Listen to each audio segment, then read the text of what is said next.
Hola, hoy vamos a realizar un directo sobre discapacidad intelectual y TEA.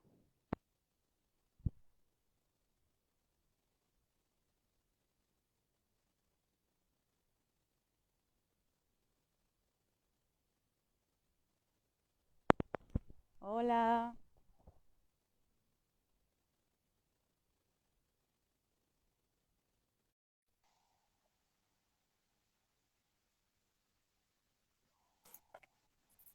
Buenas, hola.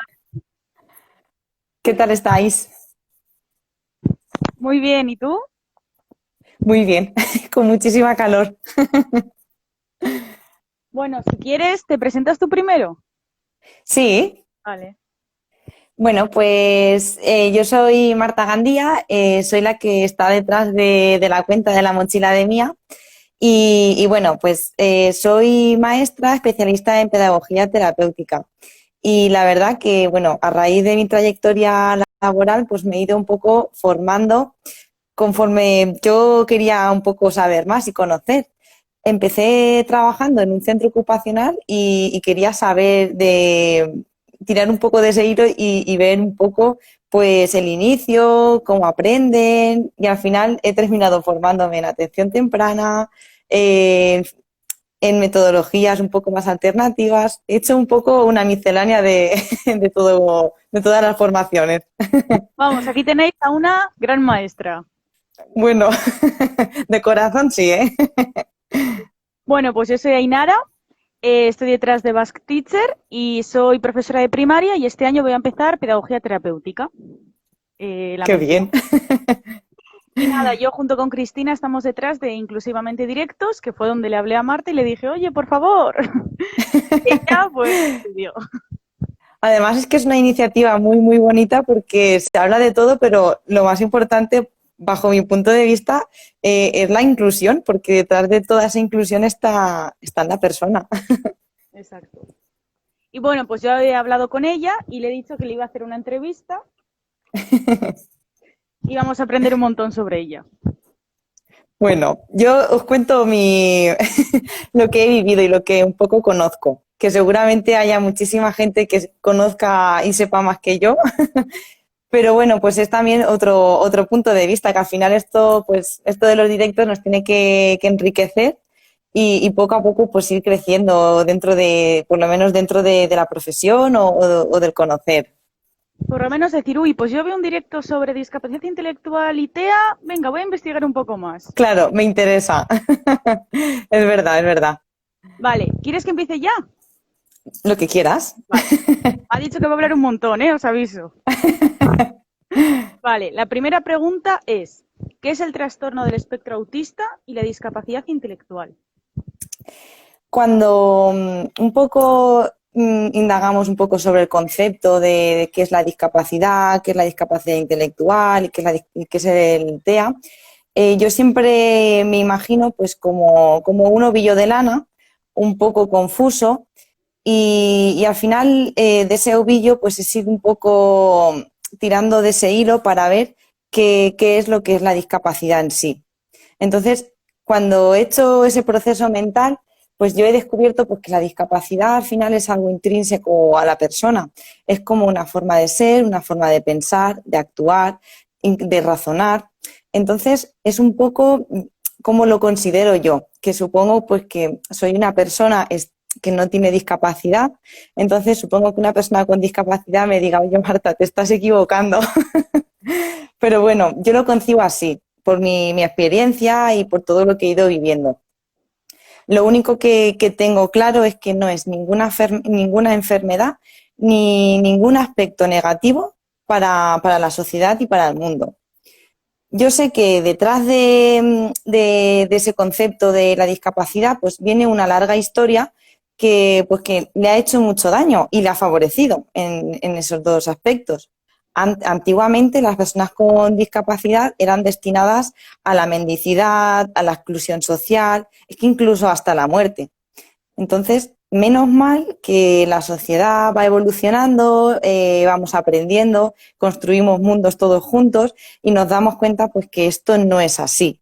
aunque se sigan vulnerando mucho, pues muchos derechos de las personas, incluidas las personas con discapacidad, porque ya con el nombre de discapacidad ya estamos como excluyendo. Sí. Pero bueno, cuando la gente me pregunta qué es la discapacidad intelectual, qué es el TEA, siempre un poco me gusta saber el por qué lo quieren saber, porque a mí me pasó. Yo quiero saber porque quiero aprender, quiero enseñar, quiero descubrir un mundo que no es el mío, que no es mi realidad. Entonces, siempre les digo que primero yo conocería a la persona sin ningún tipo de estigmas sociales que nos vienen marcando. Entonces, aparte, cuando ya conozcamos bien a esa persona o a ese tipo bueno, a ese grupo de gente, nos vamos a dar cuenta de que nadie estamos cortados por el mismo patrón y que todo el mundo somos diferentes. Entonces ahí ya empieza a matizar. Normalmente las personas con discapacidad intelectual pues se les presenta una serie de barreras que les dificulta pues asimilar una serie de conceptos. Por ejemplo, les cuesta mucho razonar, lo que es el resolver problemas, y ya no sean problemas matemáticos, sino problemas de la vida diaria. Les cuesta mucho la comprensión de ideas muy complejas, muchas veces las oraciones muy compuestas pues les cuesta un poquito analizarlo y suelen tener pues un coeficiente intelectual inferior a 70, que esto es como, bueno, no entiendo mucho de test ni de materias de test, pero un test que te dice, pues en estos momentos, a esta hora, tienes un coeficiente intelectual de 69. Entonces, ya te vas marcando por una línea inferior a lo que unos test te van diciendo. Entonces, luego, en cuanto a las personas con TEA, pues son personas que se les suelen presentar pues barreras a nivel social, comunicativo, en cuanto tienen muchos comportamientos repetitivos. Entonces, como veis, son términos que sí que se pueden diferenciar, pero a la vez se pueden confundir, porque hay una línea biológica muy borrosa que hace que confundamos esos términos. Pero vamos, que tampoco es importante. Bueno, importante, sí que es importante y no. Por ejemplo, hay personas con discapacidad intelectual que pueden tener TEA y personas con TEA que puedan tener discapacidad intelectual. Entonces, limitarnos a un manual, a un patrón que nos dice las características o las no características que tienen ciertas personas, pues, no sé, a mí, por ejemplo, no es que no es que diga que estoy en contra de los manuales ni de los diagnósticos. Simplemente que para mi trabajo prefiero primero conocer.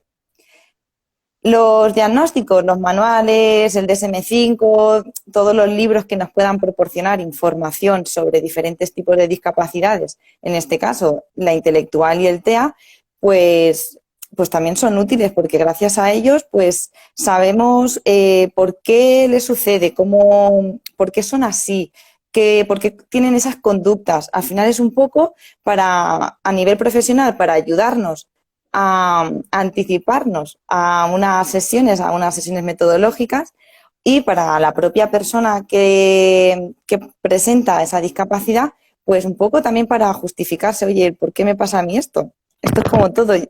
Yo cuando me voy al médico y me dicen, es que tienes anemia, por ejemplo, y digo, ¿pero por qué? Pues si yo como bien. Entonces me gusta saber el porqué de las cosas. Sí, pero yo creo que eso que has dicho de conocer a la persona es lo más importante. Yo ahora, por ejemplo, que estoy voluntaria, eh, me parece lo mismo que una persona tenga discapacidad intelectual a que tenga miopía. Me explico. Tú cuando Sí, tienes miopía, que es mi caso, yo no veo bien. ¿Y qué necesito para ver bien de lejos? Unas gafas. Pues igual, una persona con discapacidad intelectual o con TEA necesita lectura fácil o pictos. No es tan claro, diferente, todos necesitamos ayuda. es Y, por verdad. ejemplo, además de eso, nos pensamos que la discapacidad intelectual o TEA tiene estas características y es así. Pero no, hay gente que quiere ser cocinera, que quiere ser fotógrafa, que quiere ser lo que sea. Hay, por ejemplo, algunos que hacen surf y me tienen que enseñar a mí a hacer surf porque yo no sé. Pero igual yo les Es puedo verdad. enseñar a ellos otra cosa. es verdad. Esto es como si nos dijeran, los que han nacido en el año 90 van a ser, bueno, alucinantes. Y los que hayan nacido en el 89 pues se van a quedar así un poco que les va a costar, pues, viajar, por ejemplo. Son cosas que, pues, no sé, que hay que ir un poco empatizando, rascar un poco ese concepto y no es que, bueno, rascarlo tampoco, sino aceptarlo, empatizar con él. Sí, y porque yo, por ejemplo, cuando me voy a presentar a alguien, no cojo y digo, hola, soy Nara, mujer, blanca y tal. Porque ellos también tienen que decir, hola, soy Fernando con discapacidad intelectual y TEA. A no ser que Sí, es sea verdad. necesario, porque igual le toca hacer una adaptación curricular o demás, bien. Pero, por ejemplo, en ocio o tiempo libre o cualquier otra cosa, no creo que sea necesario decir, tengo discapacidad intelectual, ¿me puedes ayudar a atar los cordones? O necesito esto, ¿puedo hacer esto? Yo es algo que lo veo. Sí, Ayer, por ejemplo, me decían todo el rato, ¿me puedo quitar una sudadera? Y yo le decía, haz lo que quieras. claro. A mí, la primera persona que se presentó así fue una persona con TEA y me dijo, hola, soy tal, y tengo TEA. Digo, yo soy Marta y llevo gafas. Y la chica se queda así y hace, ah, sí, bienvenida al club. Y digo, venga, todos somos diferentes. Sí. Y en cuanto a cuáles son las causas de la discapacidad intelectual y TEA, Pues las causas del diagnóstico TEA están un poco en el limbo, entonces a lo mejor no soy un poco la indicada no, no te en preocupes, decir, ni los médicos saben realmente. no, yo creo pues que necesita más estudio y cada vez hay más estudios y van diciendo antes, imaginaros la brutalidad de las cabezas humanas que decían que una de las causas del TEA era porque la madre no le hablaba lo suficiente en el periodo de gestación al bebé, que dices, madre mía, qué cargo de responsabilidad hacia las familias y hacia la madre en Siempre a sí. la mujer, ¿eh? Sí, es verdad. Entonces, claro, están un poco ambiguas.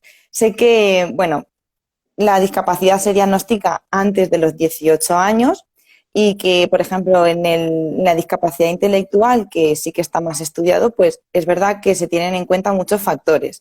Tenemos el factor genético que todo ser humano tenemos, como por ejemplo el X frágil, que está dentro de la discapacidad intelectual, que se transmiten pues a la hora de concebir el bebé. Luego sé que tenemos, está el cromosómico, que todos sabemos. Cuando decimos causas cromosómicas, entonces enseguida se nos enciende la bombillita del síndrome de Down. Pues bueno, pues esto pues una jugada de los genes que se van juntando entre sí y al final pues uno dice, pues bueno, voy a modificar a ver. Y nada, y luego están los biológicos y lo orgánico.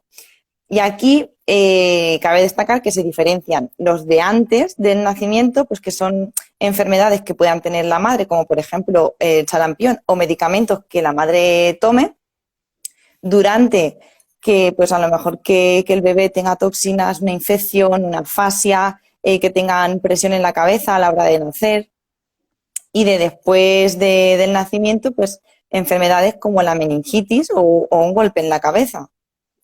Por eso se dice que se diagnostica un poco antes de los 18 años, aunque luego somos conscientes que si tenemos algún tipo de lesión a lo largo, después de los 18 años, no significa que no tengas una discapacidad.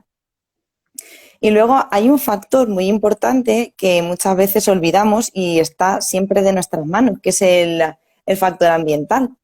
Entonces, yo siempre digo que el factor ambiental está en el primer momento en que tú decides ser madre. Sabes que tienes que cuidarte, que si te cuidas un año antes o antes, te cuidas la ingesta de alcohol, no consumes drogas, te cuidas, te hidratas, pues incluso te cuidas la alimentación. Esto hace pues que ayude un poco a paliar un poco los efectos ambientales. Incluso la estimulación sensorial y la estimulación física, hay estudios que comprueban que, que si tú un poco lo trabajas, si te cuidas en ese sentido, pues puedes reducir un poco el riesgo, pero es que no se sabe, tú no decides tener o no discapacidad. Exacto. Sí. Luego también hay bastantes mitos, ¿eh? Por ejemplo, Sí, A mí una madre con un hijo con TEA me dijo que era que su hijo tenía TEA porque al nacer como que se quedó 2 minutos sin oxígeno. Pero luego, en cambio, una chica con TEA me ha dicho que ella eso no lo ve posible. Entonces es como, Claro, es que por eso, es que hay muchos mitos por ejemplo, aquí, bueno, en el chat ponía Mami Flower que antes de decirlo incluso, es que eso es un proceso mental y psicológico. Entonces, yo sé que hay madres que sufren cuando les dan el diagnóstico de a tu hijo eh, tiene un desarrollo más lento, que incluso nos volvemos hasta obsesivos, miramos todo, a ver cuándo hablan, cuándo hacen. Entonces, sé que esa carga emocional a la madre le supone mucho, entonces ellos intentan como justificarse, porque pues algunas se sentirán culpables, otros dirán, ¿y por qué a mí? Pues por esto, por el médico, por no sé qué. Entonces entiendo que las madres y las familias, también hablo de padres, intenten ponerse esos mitos de la falta de oxígeno, de no sé qué. Luego, como cada diagnóstico es tan amplio, pues pues es muy, muy difícil. y en cuanto a las limitaciones que pueden ser a nivel emocional, de social, ¿qué limitaciones crees que pueden tener las personas con discapacidad intelectual y TEA? Pues yo partiendo de la idea de que todo el mundo tenemos limitaciones, yo por ejemplo tengo miedo a volar, entonces hasta hace 2 años me he cogido un avión para viajar. ¿Qué hacía? Pues coger otros tipos de transporte, tampoco me voy a limitar a no viajar, porque me gusta. Entonces, siguiendo con ese hilo, yo siempre pienso en limitaciones o son barreras que nosotros mismos o a nivel social nos vamos poniendo en nuestras vidas. Entonces, teniendo en cuenta las características que íbamos comentando al principio del concepto de lo que es la discapacidad intelectual y de lo que es el trastorno, pues vemos que, por ejemplo, en las personas con discapacidad se les pueden presentar muchas barreras pues a nivel social, habilidades sociales, en el lenguaje. Entonces, es un poco ver un poco. Yo siempre digo, a ver, ¿qué necesidades tengo? ¿Qué barreras me están frenando? Para poder un poco ver y conocer un poco pues, las limitaciones. En cuanto a las personas con discapacidad intelectual, pues tenemos que ver también un poco los datos médicos que nos puedan proporcionar. Si es más físico, si tiene mucho daño neuronal, si tiene mucha una desregulación sensorial, los aspectos de salud, porque es que muchas veces la discapacidad intelectual o cualquier tipo de discapacidad pues presenta una enfermedad en el corazón y eso le puede afectar pues a nivel del desarrollo motor, incluso a la interacción. Entonces, ya un poco rascando el nivel intelectual, pues es verdad que se presentan muchísimas barreras a nivel de percepción, de procesamiento de esa información, incluso de la atención. Es que muchas veces, por ejemplo, yo que soy maestra, he visto en el aula muchas cosas que dices, a lo mejor muchos errores que cometemos de, venga, vamos a memorizar un texto para no sé qué, vamos a no sé qué, y tenemos una persona con discapacidad en el aula y una ya de antemano ya predispone, o sea, ya piensas que no va a ser capaz, y sí que lo es, porque conozco memorias alucinantes, y otros pues que les cuesta un poquito más procesar la información. Entonces tenemos que trabajar un poco la atención, la memoria, los procesos de razonamiento, ir paso a paso, órdenes más sencillas, no darle de sopetón, pues tienes que hacer esto, esto, esto y lo otro, porque hay veces que se saturan, incluso yo, que muchas veces dicen, a ver, voy por pasos, me voy a hacer una lista porque si no, no hago nada. Entonces es un poco ese proceso. En cuanto a nivel del desarrollo motor, pues las personas con discapacidad intelectual, muchas están afectadas a nivel motórico, pero hay otras que tienen un buen desarrollo motor. Lo que pasa es que hay veces pues, que nos cuesta a nivel manipulativo pues, tenemos más dificultades, tenemos un poco de torpeza en la hora de desplazamiento, el control postural, incluso pues, la capacidad de movilidad, que muchas veces también tiene todo su justificación. Si tienes un poco dañado lo que es la interacción con el entorno, pues también se va a ver dañada el control de la postura, la manipulación, los movimientos, porque has tenido un desarrollo un poquito más lento. Entonces, un poco lo achaco a esas decisiones tampoco, a esa trayectoria de vida. Entonces, eso es lo que hay que tener un poco en cuenta a la hora de las limitaciones o de las barreras a nivel motórico. Luego también no nos podemos olvidar de los aspectos lingüísticos. Es verdad que no todos tienen afectadas el área lingüística, pero hay muchas personas que sí. Tenemos que conocer bien su competencia lingüística en los distintos niveles, a nivel fonológico, a nivel morfosintáctico, léxico y pragmático, porque muchas veces en alguna parte de esas estructuras no están bien trabajadas o hay un fallo o les cuesta asimilarlo y es entonces cuando tenemos una barrera comunicativa. Yo creo que también muchas veces, yo por ejemplo no voy por la vida hablando con mis amigas o mis amigos utilizando frases superlativas o cosas así, pero en el área de lengua a veces nos piden eso. Entonces, claro. Yo creo que podemos utilizarlas, pero las más sencillas. Es decir, si nos dicen que hay que hacer 100 frases, pues las reducimos a 50, pero 50 frases que sean reales y que podamos utilizar realmente. Claro, porque es que al final la lengua se hace realidad hablando. Mira, me acabo de acordar porque hay un programa que bueno, yo aquí te hablo aquí en mi ciudad, Albacete. Hay un programa en Asprona y de plena inclusión que hacen, tienen, ay, espérate, Tranquila. que no me acuerdo estoy espesa. Bueno, es la lectura fácil. Entonces, lo que hacen, por ejemplo, en esa asociación, lo que hacen son hacer grupos de personas con discapacidad intelectual, aunque en esa lectura fácil también entran pues, personas que no dominan el lenguaje o personas con mayor edad que te presentan dificultades a la hora de entender. Y es verdad que no la apoyan con pictogramas, pero sí que es verdad que utilizan pues, una estructura un poco más sencilla.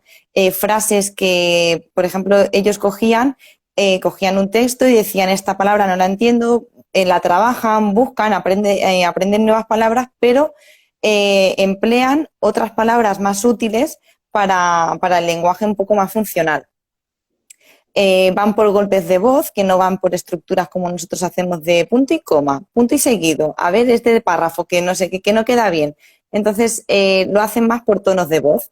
Es una frase que tú la puedas entender con una sola frase y la van bajando. Y es un texto que no está ni justificado ni nada, pero a nivel visual es más fácil recorrer esa lectura. Utilizan palabras más sencillas y no suelen utilizar ni palabras en mayúsculas ni en negritas, sino tal cual. Que si se apoya con imágenes o con algún tipo de pictograma, pues oye, una información extra que tenemos. Y ya sabemos un poco como las películas, cuando vas a elegir una película, que dices, pues esta me gusta por la carátula. Y luego, y por bueno, ejemplo... perdón.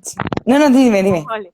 En cuanto a las limitaciones, igual ya esto no es tan de ellos o ellas, pero yo creo que está la sobreprotección muchas veces. Es decir, sí. Hay muchas Sí. familias que, para mí, desde mi punto de vista, claro, yo no tengo la verdad absoluta, los niños o las niñas pueden ser muy autónomos y muy autónomas y sobre todo en cosas que les gustan. O sea, hazte caso que vas a ver más que tú. Siempre, ¿eh? Como les guste algo, estás acabada, porque vamos, lo vas a ver todo. Y por ejemplo, ir a comprar pan, hacer una receta, cocinar, hay cosas así que hay padres que no les dejan. Entonces, igual un día le dices, fría un huevo y no es que no pueda, es que no le han dejado hacerlo. Claro, no ha aprendido. Es que es así. Sí que es verdad que la sobreprotección tiene su parte muy, muy negativa en en el aprendizaje de cualquier niño. Que si a un niño le proteges y no le preparas un poco para que aprenda, es que el mundo real no es así. Tienes que equivocarte, que todos los niños tienen derecho a equivocarse, a meter la pata. Si es que, ¿cómo sabemos que el fuego quema? Porque nos hemos quemado.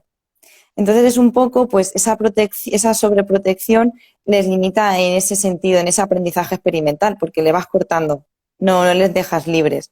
A mí me gusta mucho, cuando estoy en el aula, empoderar a mis alumnos, porque al final dices, vamos a ver, ¿qué quiero que aprendan? ¿Esto? Vale, pues a lo mejor yo les puedo preparar, les presento los materiales y les dejo que aprendan primero ellos. Que a lo mejor me llevo una alegría y digo, pues mira, es que esto lo tienen dominado. Es así. Sí. Y luego también muchas veces, volviendo un poco a nivel lingüístico, las personas con discapacidad muchas veces, y a mí también me pasa, tenemos una imagen muy negativa de nosotros mismos, de no puedo hacerlo. Y entonces, más el no puedo hacerlo, más esa sobreprotección que nos viene desde casa, es como que me siento muy, muy vulnerable. Entonces, no puedo expresar mis emociones, no puedo decirte que estoy contento, porque es que ni siquiera, o cuando cuando estamos contentos es verdad que lo solemos decir más, pero cuando tenemos ese sentimiento de vacío, de no saber lo que me pasa, ellos no lo saben expresar porque no tienen esas habilidades, porque les cortamos esas alas, porque tenemos un aprendizaje muy pautado. Eso Entonces, suele pasar en la dislexia, por ejemplo, sí, que suelen, o sea, igual no se les da mal hacer algo, ¿eh? Y pueden leer súper bien o cualquier cosa. Lo que pasa es que tienen una autoestima tan baja, tan efecto Pigmalión, que al final se creen que son malos o malas en hacer eso y no quieren hacerlo. sí. Y el miedo a quedar mal. Es que yo he sido pequeña, o sea, claro, he estado en aulas y a mí el profesor de matemáticas me ha preguntado las tablas de multiplicar, que no me las sabía, evidentemente, porque era así, y me ponía, bueno, que con un dolor de cabeza, que si llamara a mi madre porque es que no me encontraba bien. Y ese miedo al ridículo a mí me afectaba. Entonces, ese miedo inculcado desde que nacen hasta que llegan a ser adultos, eso les pasa una factura emocional muy grande. Sí. Y claro, luego trabajar esa ruptura emocional es muy difícil, porque ya tienes un pasado muy, muy marcado de que te han dicho de que tú eso no lo vas a aprender. Y sobre todo yo creo Entonces, que es porque también no está bien visto que, por ejemplo, que un profesor tenga un error. Si el profesor, él coge o la profesora, ay, me he equivocado, ¿me puedes corregir? Cosas muy simples. El quedar mal, pues no pasa nada. Si tú fallas, que tú eres su modelo, pues ellos van a ver eso como algo normal o típico. Pero si no sí, estás sí, acostumbrado y todo lo haces bien y todo tiene que estar perfecto, pues si él lo hace mal o ella lo hace mal, no va a querer. es muy difícil. Es que los maestros tenemos muchos errores y tenemos que aprender mucho de nuestros alumnos. ¿Cuántas veces hemos preparado una actividad y te ha salido mal? Y has intentado, ay, es que esto a lo mejor no lo hemos dado, uy, y te intentas justificar. Asúmelo, uy, me he equivocado, esta actividad pensaba que iba a salir bien, no es ni culpa vuestra ni culpa mía, pero o no me la he preparado. Que muchas veces vamos con prisas y hacemos un examen y, vale, venga. Y dices, jolines, es que lo he hecho mal porque es que no he explicado, no lo he visto, no lo he revisado.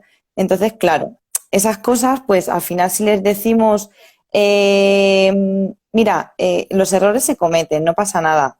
Y de ellos aprendemos mucho y construimos nuestra persona. Pues sería diferente. Pues sí.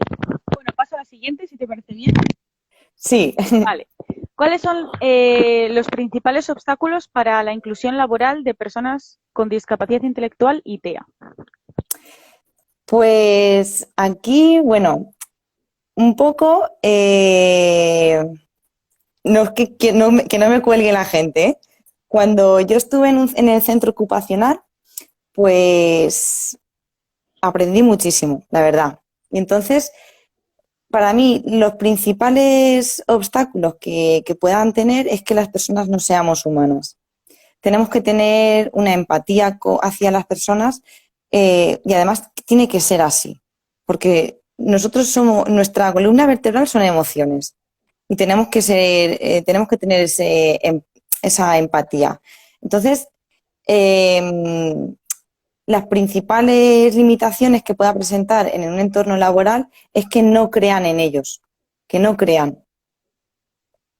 Que, por ejemplo, es que es como, por ejemplo, si tú ves a tu vecino que va cargado de compra y vive en un cuarto sin ascensor, pues tú al final, como persona, le dices, oye, ¿te ayudo?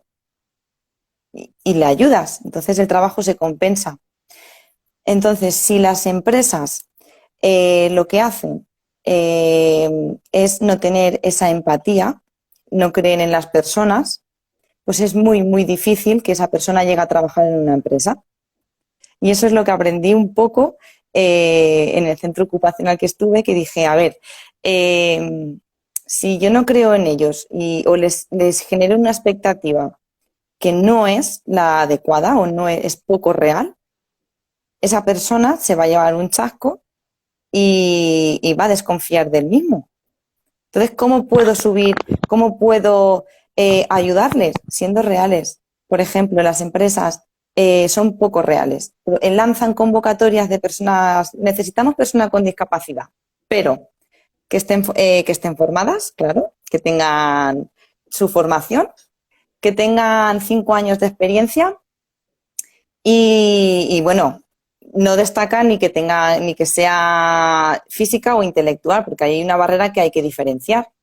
Entonces, claro, ¿quién cumple esas expectativas? 5 años de experiencia, es que eso es irreal, eso no es real. Y aparte, luego está el desconocimiento de todas las empresas que lo acompañan. Porque si las empresas conocieran lo que es ese mundo de las personas con discapacidad, pues sería diferente. Porque yo me he encontrado mucha gente que me dice, es que claro, luego va a ser muy agresivo y me la va a liar. O es que esta persona, pues es que ¿cómo voy a meter a esa persona o a ese chiquillo en una máquina? Y le dices, no, perdona, es que esa persona no es un chiquillo, es mayor de edad y necesita trabajar porque todo el mundo nos satisfacemos trabajando. Entonces, es un poco ese desconocimiento. Y aparte, se desconoce mucho figuras que realmente les pueden ser útiles para las empresas. En otra asociación donde estuve, que es de autismo, de aquí también de Albacete, lo que hacían era ensayar, por ejemplo, un puesto de trabajo. Y luego tenían la puesta en práctica real, o sea, sin ningún tipo de... A ver, había una preparación porque ya se había ensayado, pero se trabajaba en un puesto real, no ficticio. Y eso a ellos pues les genera muchísima confianza y seguridad, porque ya saben que eso es un trabajo, no es algo que se ha visto por encima. Y luego también muchas veces estamos acostumbrados a funcionar por currículum. Mándame tu currículum que lo miraré y ya. Entonces, creo que si cambiamos un poco esa visión y hacemos, en vez de pedir un currículum, pedir un poco, este puesto necesita estas capacidades. ¿Quién me las puede desarrollar? Y al final, si lo hacemos por capacidades, es diferente, porque al final llegamos a tener una realidad, un puesto de trabajo real. Si yo soy capaz de estar en una cadena sin tener ningún tipo de error, porque encima soy una persona que aprendo sobre aprendizajes reales y sin error, pues claro, imaginaros montar una cadena así. Es que eso es brutal. O, por ejemplo, necesito que alguien que controle un poco el tiempo. Pues yo conozco una persona con discapacidad intelectual que no se sabe ni las horas ni nada, pero tiene un reloj intrínseco y sabe el momento en que tiene que ir a hacer una tarea, saber cuándo viene el transporte del autobús, porque es que es un reloj que tiene intrínseco que lo conoce, entonces esas cosas son esas capacidades que las empresas deben de demandar, porque está claro que aunque te formes, hay cosas que no se aprenden en las formaciones. Aquí lo que se suele hacer realmente, siendo sincera, es tú en una empresa, o sea, tú vas a un Zara o a un banco, no suelen ser personas con discapacidad ni con TEA normalmente, y lo que se hace es que las mismas fundaciones, cuando cumplen 20 años, les buscan un trabajo laboral y suelen ir a fábricas. Aquí se Claro. llama Lantegi Batuac. O sea, aquí lo que se hace es eso realmente. Sí, aquí sí que en Albacete sí que hay asociaciones que mueven mucho el mundo laboral. Por ejemplo, aquí en Asprona está el servicio de capacitación que trabaja mucho ese mundo laboral y esa preparación. Y en desarrollo, que es la Asociación de Autismo de Albacete, tiene un programa de Empleatea que trabajan y que les preparan un poco para el mundo laboral. Pero claro, si luego tenemos asociaciones que luchan por ese tipo de inclusión y nos encontramos con que las empresas realmente no quieren ese tipo de inclusión, es un poco una balanza muy, muy, muy desigual. Pues sí. Entonces, Sí. ahora si nos estuviese escuchando alguna empresa, ¿en qué funciones destacan las personas con discapacidad intelectual y qué? Vamos a decir. Pues como siempre, ¿no? El conocer a la persona pues te da pie a ver qué virtudes tiene. Todo el mundo tenemos algo que se nos da bien. Tenemos muchísimas capacidades.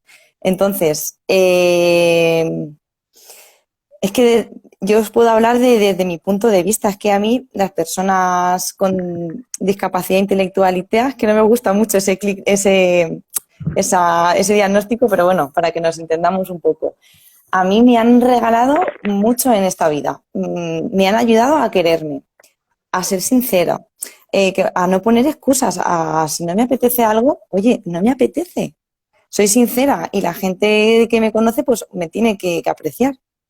Entonces, claro, todas esas cosas para mí son virtudes y son son capacidades que tienen las personas y que se deben valorar en una empresa. Si yo estoy en una empresa y yo tengo un trabajador desleal, pues a mí no me interesa, porque a mí yo quiero confiar en ellos.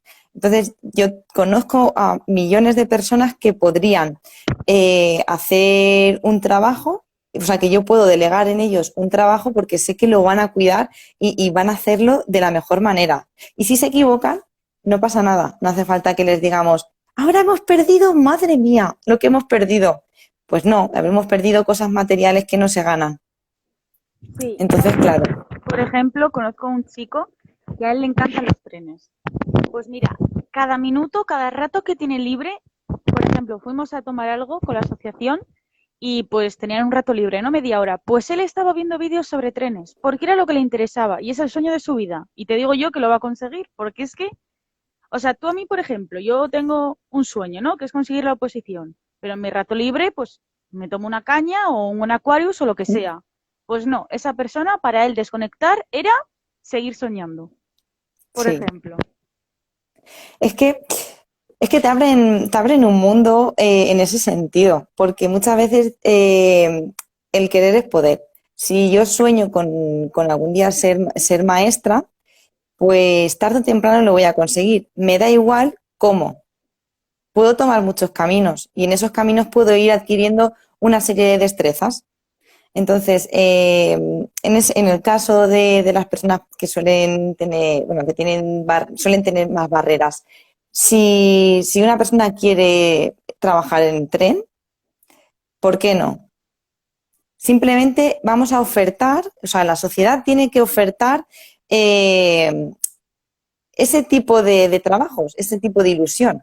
Yo no puedo tener en un aula o porque para mí la educación como docente es básica y a mí me ha dado mucha libertad y mucha independencia. Entonces yo creo que si nosotros tenemos un alumno con TEA que sabemos que le gustan, que su foco de interés, que por eso está muy bien el conocer a nuestros alumnos de forma muy explosiva, muy intensa, porque al final de ahí sacamos mucha información. Si yo sé que a esa persona le gustan los trenes, pues, jolines, voy a intentar guiarle. Si es que los maestros, aparte, tenemos que enseñar, pero hay muchas maneras de enseñar. Tenemos que acompañar en una parte muy larga de la vida, porque encima es que tenemos el gran poder de estar durante mucho tiempo en sus vidas y poder guiarles. Si te gustan los trenes y yo veo que te estás acercando un poco pues, a terminar la primaria o a empezar la ESO, pues, oye, pues que te suene la campanita de empezar a mover y de ver que hay más. Es que no está solamente el ser bombero, ser policía, lo que más o menos siempre nos llaman de pequeños, sino hay muchos más trabajos. Y eso, si lo incluimos dentro del aula, esa miscelánea, pues les es más fácil. Y es lo que tú dices, al final, todos esos intereses están en el aprendizaje, en el ocio, en su vida personal, en todo. ¿Y por qué no pueden lograr ese sueño? Porque una Por empresa los te diga prejuicios. que... Exacto, por unos estigmas sociales. Yo creo que eso, que era la siguiente pregunta, que es ¿cuáles son los riesgos que enfrentan? Yo creo que los riesgos que pueden tener es la sociedad. Sí. Porque ellos, desde mi punto de vista, no hacen daño a nadie. Entonces, Pues, claro, bueno, habrá también de todo, ¿sabes? Que hay gente que sí y otra gente que no. es la Y bueno, ¿eh? claro, yo creo que para mí uno de los mayores riesgos, aparte de lo que es a nivel social, para mí es la desilusión. Es que una persona que no está motivada es que es como un fracaso en la vida. Entonces, esa desilusión que les genera muchas veces los puestos de trabajo, puestos que no todas las empresas, que sé que hay muchas empresas que oye, bravo por ellas porque encima luchan por la inclusión y creen en ellas. Pero hay otras muchas empresas que desconocen ese tema y claro, pues os voy a contar una anécdota. Cuando fui con una chica que tenía discapacidad intelectual, que no se le notaba físicamente, pero sí que es verdad que a la hora de hablar, pues decía, pues sí que se le notaba un poquito. Preparamos la entrevista, además estuvimos un mes preparando la entrevista, el aspecto físico, además o sea, nos hicieron como una charla para ver cómo podíamos vestir en una entrevista. Hablamos sobre las formas de gesticular, bueno, preparamos una mega entrevista que yo decía, bueno, va a salir con trabajo fijo. Y bueno, cuando entramos, y además era una empresa que se dedicaba mucho al sector, o sea, al sector de personas con discapacidad, cuando yo entré con la persona, mi mayor fallo fue entrar, porque me hicieron la entrevista a mí. Entonces, claro, cuando ya me preguntaron, ¿qué tipo de discapacidad tienes? Y dije yo, no, ninguna. El chico se quedó así y se dio cuenta que yo no era la persona con discapacidad, que ya lo sabía, porque me dijo, sí, ya, pero ¿qué discapacidad tiene ella? Y entonces fue como decir, qué chasco. Esta persona lleva un mes preparándose una entrevista para un trabajo porque ella necesita tener, no es que quería ese trabajo. Y que me hagan la entrevista a mí, eso es una desilusión, es no sé, una baja autoestima. Y para mí eso es uno de los riesgos más duros con los que se enfrentan diariamente las personas con discapacidad. Entonces, claro, pues riesgos, muchos, sociales, emocionales, que no crean en ti. Es que es un todo. y en cuanto a cómo se lo toman las familias, ¿qué experiencias has Pues tenido? ¿Qué consejos podrías con, dar? Bueno, aparte de cuando tú trabajas con personas, tienes que trabajar con su entorno familiar y con el entorno que le envuelve. Entonces, hay miembros familiares, pues como tú has dicho antes, que tienden a la sobreprotección, tienen una carga emocional, se sienten mal cuando algo no les sale a sus hijos y a veces se sienten muy perdidos o dices, es que ya no sé qué hacer. Entonces, está ese lado y por el otro lado encuentras a familias que los logros de sus hijos los viven, bueno, mejores que los suyos, que supongo que a todo, yo no soy madre, pero supongo que a toda madre le pasará. Es una satisfacción de felicidad. Pero sí que es verdad que es un aspecto que hay que tener mucho cuidado. No somos jueces, entonces no podemos juzgar a las familias.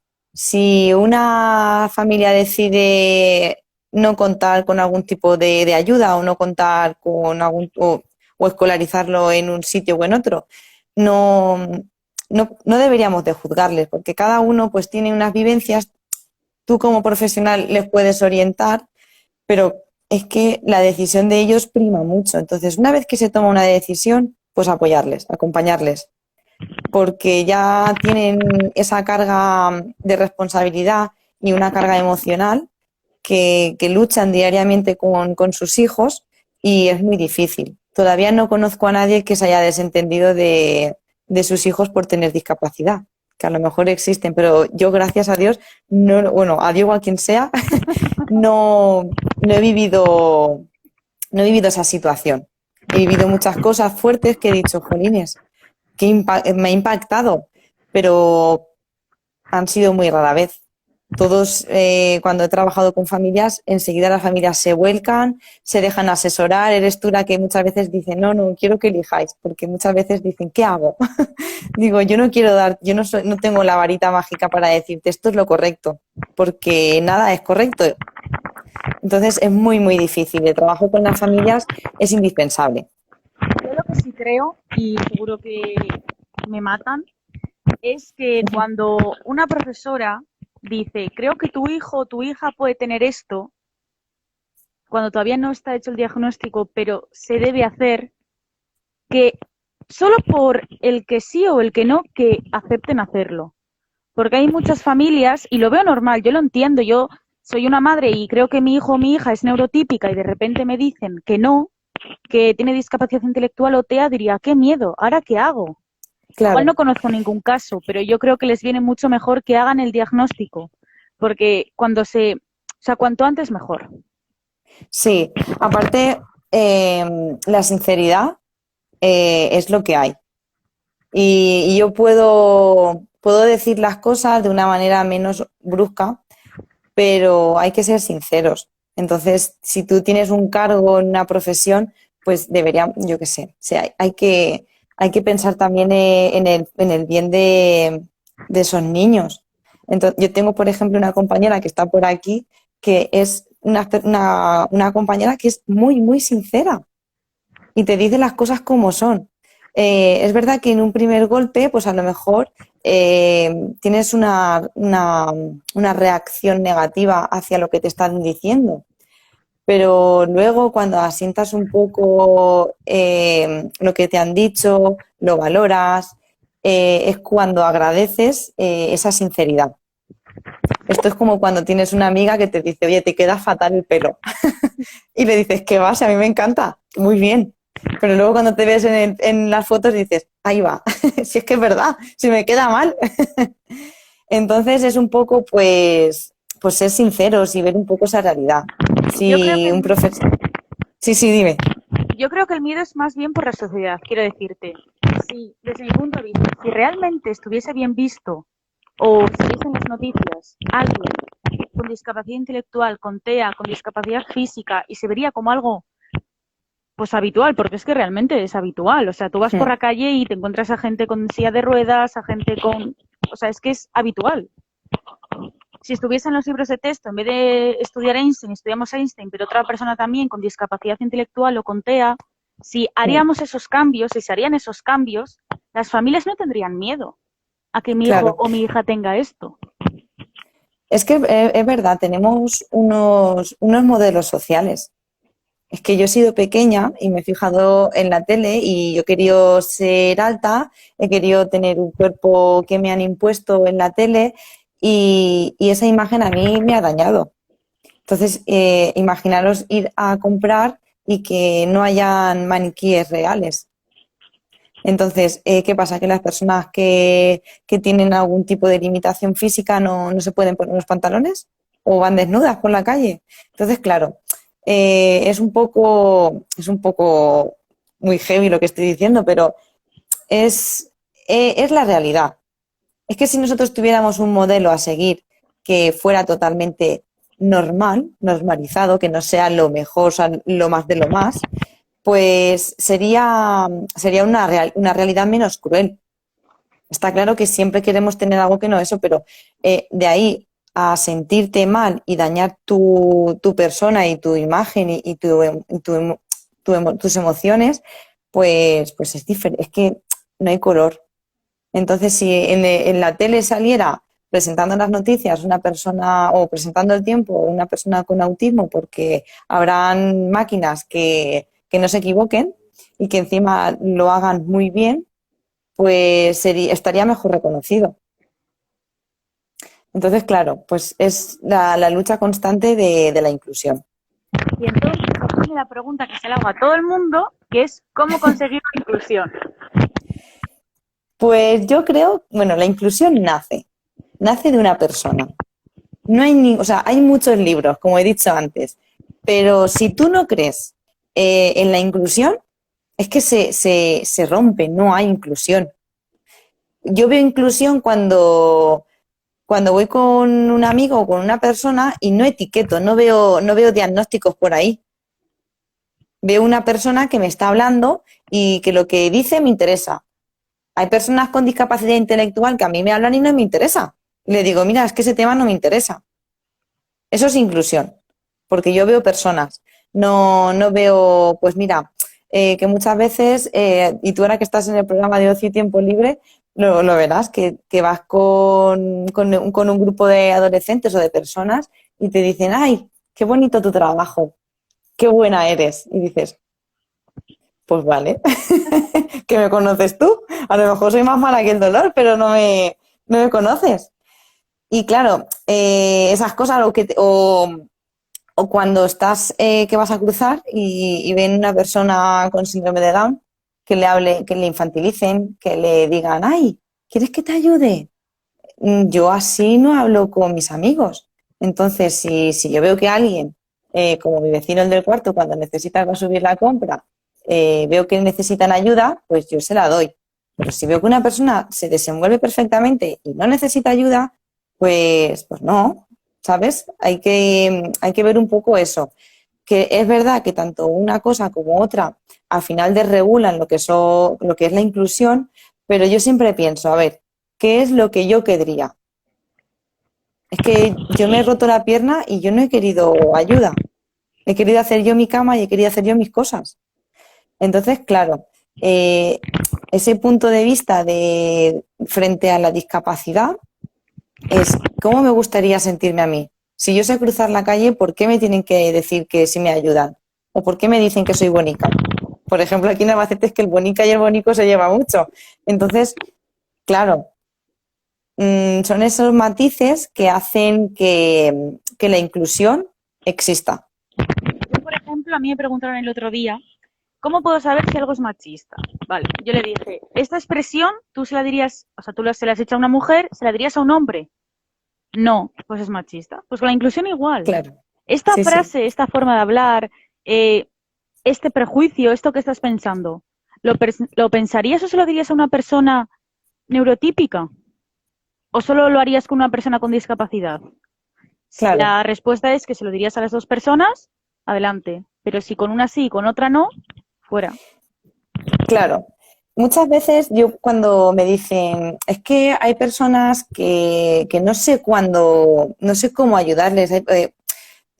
Por ejemplo, las personas con autismo, mucha gente me dice, es que a simple vista no se ven. Y digo, bueno, toma, y a lo mejor yo tengo un problema emocional y tengo una depresión y tampoco me la ves y claro, no sabes cómo actuar conmigo. Entonces, ante situaciones que no sepamos controlar, pues oye, nos mantenemos al margen, no pasa nada. Si no dominamos las cosas, no pasa nada, no podemos ser sabios en todo. Pero sí que es verdad que la forma de interactuar, de hacer, pues hace mucho. Si yo veo que una persona se pone nerviosa porque yo hablo mucho o porque hay una sala llena de gente y le agobia tener mucha gente, pues a mí no me importa salirme. Porque es que es así. Al final la inclusión es eso, es creer en ella. Te volaste. Sí, yo creo que simplemente si tú esto lo podrías hacer por tu amiga o por tu amigo, pues hazlo también por esta persona. Y yo creo que lo que Claro. pasa, no solo a nivel de inclusión, es en todo, que solamente hacemos o salimos de nuestra zona de confort y hacemos algo por las demás personas si las conocemos o si nos conviene. Si dejamos Sí, de hacer eso, igual no solamente ayudamos a la inclusión, es que nos ayudamos a nosotros mismos y a los demás, tengan o no tengan discapacidad. exacto. Y eso es que es la real inclusión. Si todo el mundo nos propusiéramos, voy a ser yo, no voy a aparentar, si algo no me parece bien, yo lo voy a decir. Si me llueven lluvias de ideas, o sea, algo negativo, pues ya veré. Pero si nos buscáramos un poco en nuestro interior y empezáramos un poco a decir, voy a actuar así, es que voy a ser así, con unos y con otros, al final pues ganaríamos mucho porque son cosas son matices que por miedos sociales no llevamos a cabo Sí. y dañamos a otras personas. Sin darnos cuenta o dándonos cuenta, lo dañamos. Yo creo Como el que lenguaje. sí, yo creo que además el lenguaje es lo que somos, o sea, tú vas a saber cómo soy yo por cómo me expreso. Si yo no utilizo un lenguaje inclusivo y yo digo retraso, solo digo chicos, no digo chicas o cosas así, tú vas a decir, jo, esto no me gusta. Igual soy una persona súper Claro, buena, ¿eh? Igual ayuda un montón, pero no me he renovado en el vocabulario, no he utilizado este lenguaje y dices, lo siento, pero no. Entonces, claro. el lenguaje es lo que te hace a ti, o sea, tú eres tu lenguaje. Es que es así, es así. Actos también. Pues esto es como todo, como lo que estábamos diciendo, que si tienes la forma, o sea, si tú crees en la inclusión, crees en un lenguaje, crees en la igualdad, Ya está. en todo lo que eso envuelve, pues al final haces que tu camino o el mundo sea un poco mejor, pero es que a nivel personal es que te sientes de otra manera, y no porque ayudes ni dejes de ayudar, sino porque tú te estás conociendo, tú sabes lo que quieres y sabes lo que no quieres. Son y Entonces, 59, eso ¿eh? se va a cortar ya. Sí, sí, yo por mi parte, bueno, ya he dicho un Y va a haber poco, segunda parte, así que... es verdad. Bueno, agur, por favor. Bueno, cualquier cosilla bueno, que la gente vea, que nos quiera comentar, pues como ya nos hemos presentado al principio y se queda también en los stories, pues que ya me Gracias. vayan diciendo. A vosotros. Agur. Ya siento cortar, ¿eh?